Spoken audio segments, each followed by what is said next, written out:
მარიკა სარჯველაძე, ახალგაზრდა პოლიტიკოსი, გულანთებული ქართველი ასევე, რომელიც მთელი ეს წელია იბრძვის ამ სამართლობების წინააღმდეგ და ჩვენ მეორე გადაცემაში გვექნება განათლებაზე. საუბარი რა დღეშია დღეს იგი. აწარმოებები აღარ არის, იაკობ გოგებაშვილი აღარ ახალ მოთხოვნილებებია და რაღაცა შეიძლება სუპერ ისიც რომ იყოს რაღაცა წიგნი შექმნილი, ხო, განათლების, ხო, მე მაინც არ შევეხებოდი გოგებაშვილს, იმიტომ რომ იმ კაცი იმხელა ღვაწლია გაწეული, იმხელა ეს წერა-კითხვის გამოცემის საზოგადოებიდან იმხელა შრომა აქვს ჩადებული უანგაროდ, რომ იაკობ გოგებაშვილი მარტო დედაენა არ არის ის ეპოქაა და როცა ბავშვი იაკობ გოგებაშვილის დედაენით ასწავლიდნენ, აქვე იყო ახსნილი გოგებაშვილის მნიშვნელობა, თუ რატომ აკეთებდა არისთვის ამხელა ღვაწლს და იქ ფარაღანა კედლებში რომ აგანკალებული ხელებით მიდიოდა და ბავშვებს იმ სიცივეში ასწავლიდა, ეს ღვაწლი და ეს ყველაფერი უნდა ამასთან ერთად შევასისხორცოთ, რასაც მოითხოვს ილია ჭავჭავაძეს ნეხასიათი აუცილებლად უნდა იყოს ეროვნული ჩადებული, ხო? აი ამაზე რა შეიძლება რო გითხრათ, აი დღევანდელი სკოლა რა დღეშია და რატო ამოიღეს გოგებაშვილი და რატო იღებენ აი ესეთი ვაჟას, ილიას, აკაკის, ტიციანის ლექსებს და მოთხრობებს ჩვენი სასწავლო პროგრამიდან. პირველ რიგში მოგესალმებით. მადლობა რომ საუბრობთ ამ მეტად საინტერესო და საჭირო თემასთან დაკავშირებით. ძალიან კარგ თემას შევეხეთ. გოგებაშვილი როგორც მოცემულობა თაობების აღზრდის. მოდი ცოტა უფრო შორიდან დავიწყოთ. კი ბატონო. ჩვენ ტრადიციული ხალხი ვართ, ქართველები და ძალიან დიდ პატივს ვცემთ ჩვენს ტრადიციებს. როგორ უნდა ისწავლოს ბავშვმა ტრადიცია, ან საერთოდ რა არის ესენი უნდა გავმიჯნოთ. რატომღაც ტრადიციებზე ყოველთვის გვახსენდება ყანწი და სადღეგრძელო, მაგრამ რეალურად ტრადიცია. რა თქმა უნდა, შემადგენელი არის, მაგრამ მაგასაც კიდევ თავისი კულტურა აქვს იმ სადღეგრძელოსაც და ამაზე შეგვიძლია სხვა დროს ვისაუბროთ, მაგრამ რადგან ახლა განათლებაზე ვსაუბრობთ. ზოგადად განათლება არ ნიშნავს სწორად აღნიშნეთ მხოლოდ იმას, რომ რაღაც წავიკითხოთ, დავიზეპიროთ, დავიმახსოვროთ, რადგან გვაქვს საგან მოცემულობა, საკმაოდ განათლებული ადამიანები და მათ შორის ისტორიიდანაც გვაქვს ჩვენ ეს გამოცდილება, როგორი საშიში ხდება საზოგადოებისთვის, როდესაც თავის განათლებას იყენებს არასწორად. ასევე საშიში არის გაუნათლებელი ადამიანი. რა თქმა უნდა, საუკეთესო არის განათლებული და მორალური ადამიანი და აი სწორედ გოგებაშვილი არის ერთ-ერთი ის გზა, რომელიც გვაძლევს ადამიანს, ბავშვს, რომელსაც ძალიან მსუბუქად მიაწვდის მორალურ ღირებულებებს, ქართულ ტრადიციებს, აი ქართულ ტრადიციებზე რომ ვსაუბრობთ, რა არის ჩვენი ტრადიცია? კაცთმოყვარეობა, ხო, რაც მთავარია.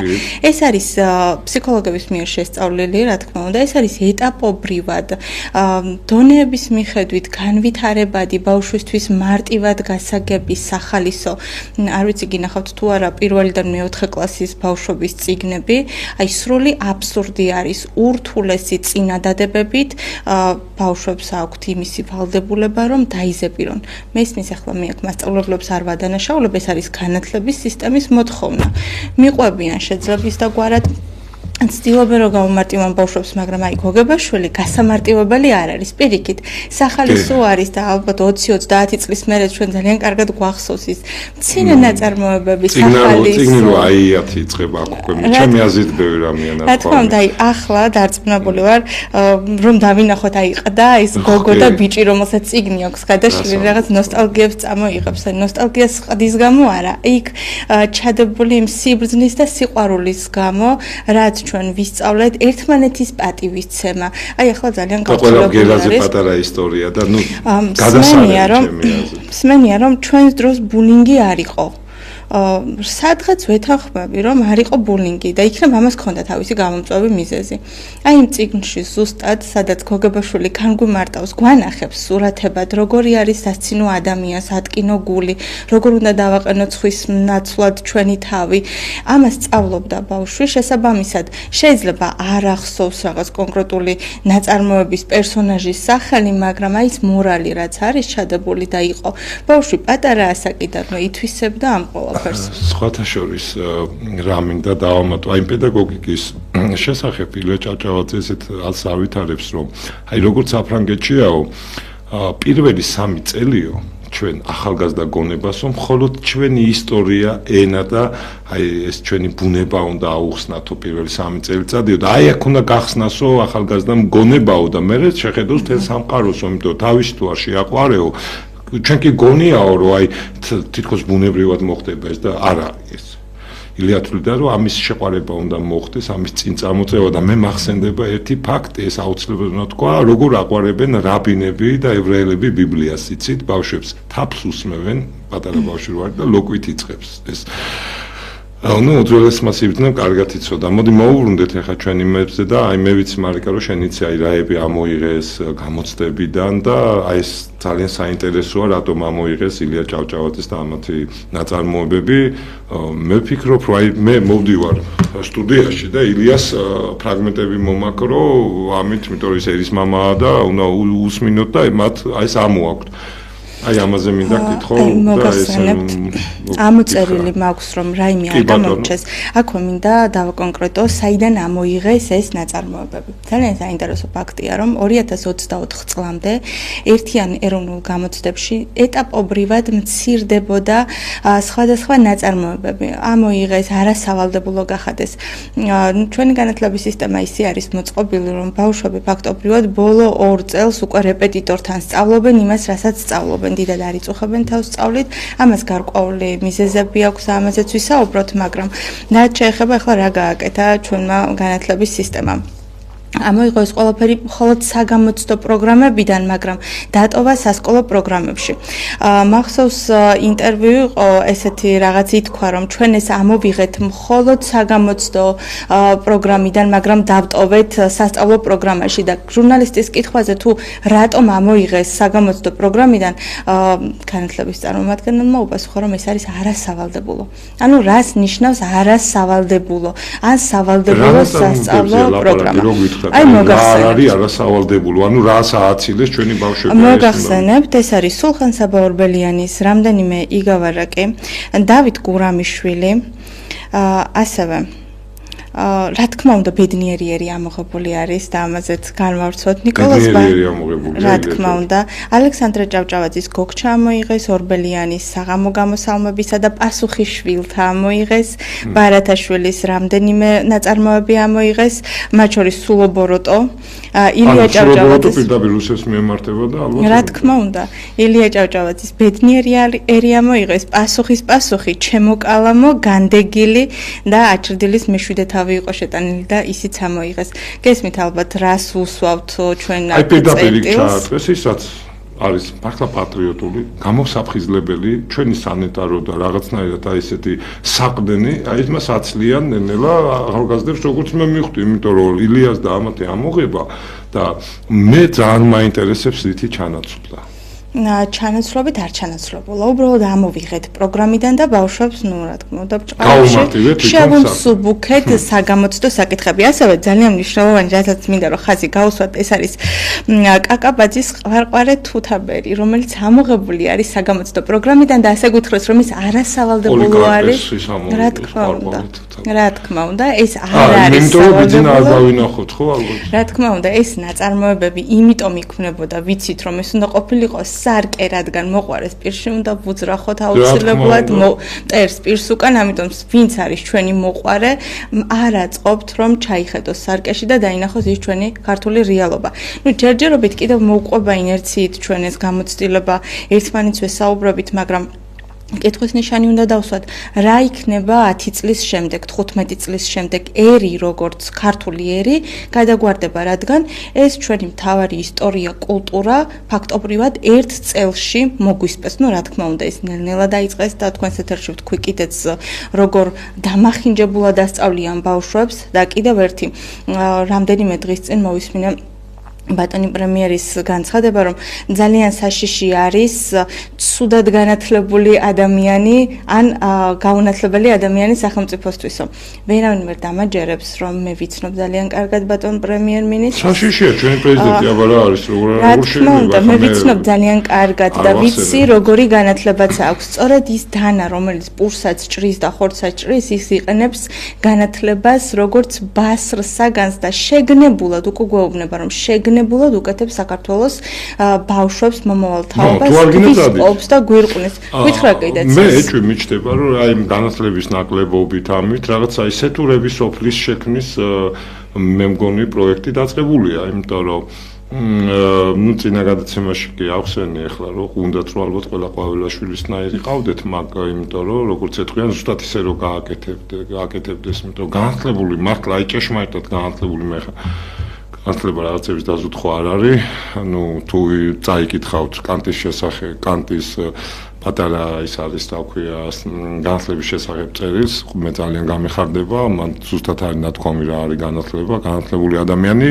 ვინც თავისუფლად წყვეტს და არა ის 100 წიგნო დაიზუთხა იმიტომ რომ დააკვირდით ვიღაც წარმოიდგინეთ დიქტატორულ ქვეყანაში პროფესორი აკადემიკოსი ასაკეთა გამოიგონა და სიამოვნებაში ვიღაცა რაიკომის დივნის იმაზე რა ერთ დაწახილზე მზად არის მუხლებზე დაეცეს, ნუ ეს უკვე განათლება არ არის.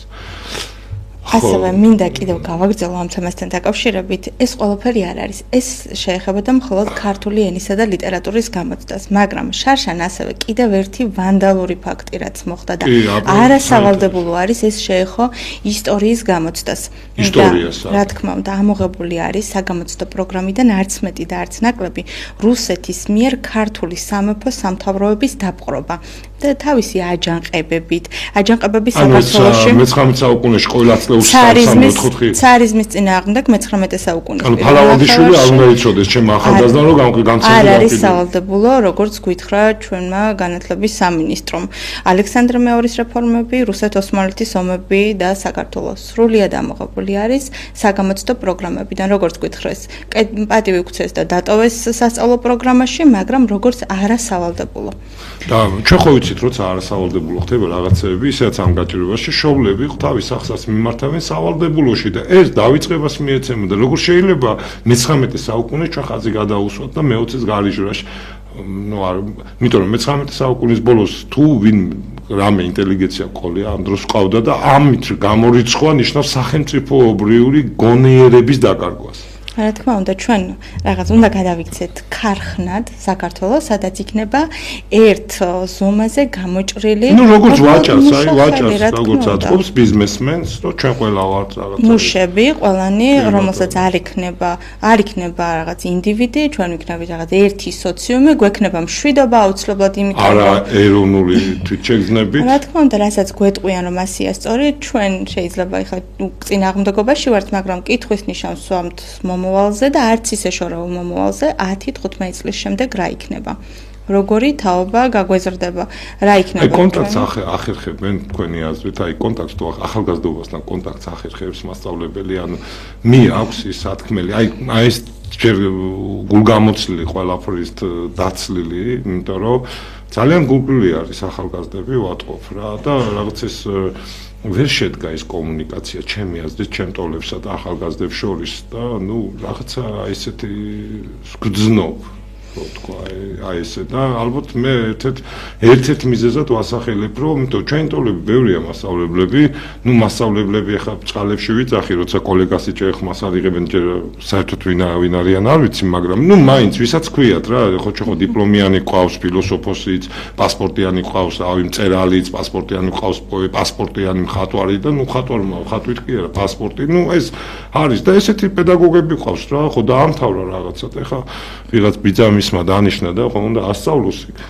ზავის წერილების რო არის ისეთებმა ხათაშ არის მაქვს ამისი ბედნიერება როგორ შეძლებს ანუ უყურე მოდი კარგად როგორ შეძლებს უნდა მე დღევანდელ ახალგაზრდობას უყურებ რომ ბევრი განვითარებულია იმასწავლებელს ახლა როგორ შეძლებს ის კონტაქტის იმას როცა ახალგაზრდა ადამიანი თავისუფლებისკენ მიდის ევროპისკენ მიდის და ის არის შეპყრობილი რაღაცა კომუნისტური იდეებით და რაღაცა იმ რუსეთიმანიით და არაბიზაციით და სისულელებით და ამ სპეციალურ პროექტში მიყვება რა გაყიდიან ნუ არ დაეძებს კაცს პულს ხო ჭამს ხო და აი როგორ ხდება ეს აი ამაზე თუ გაქვთ რამე მაქვს იმიტომ ვერ დაამყარებენ ჩემი აი მის ბედნიერება მაქვს რომ მქონდეს მასწავლებლებთანაც და სკოლის ასაკის ბავშვებთანაც შეხება არაერთთან და არა მხოლოდ ერთი სკოლის მასწავლებლებთან ასე თუ ისე მაინც ცდილობენ მასწავლებლები რომ გავიდნენ ამ ჩარჩოდან მაგრამ საკმაოდ რთულია ამ ჩარჩოდან თავის დაღწევა რადგან განათლების სისტემა ისე გვაქვს ახლა მოწყობილი 30 წუთიანი გაკვეთილები არის 35 წუთიანი 30 ბავშვი 30 წუთი რა უნდა მისცეს მასწავლებელმა საერთოდ ეს კატასტროფა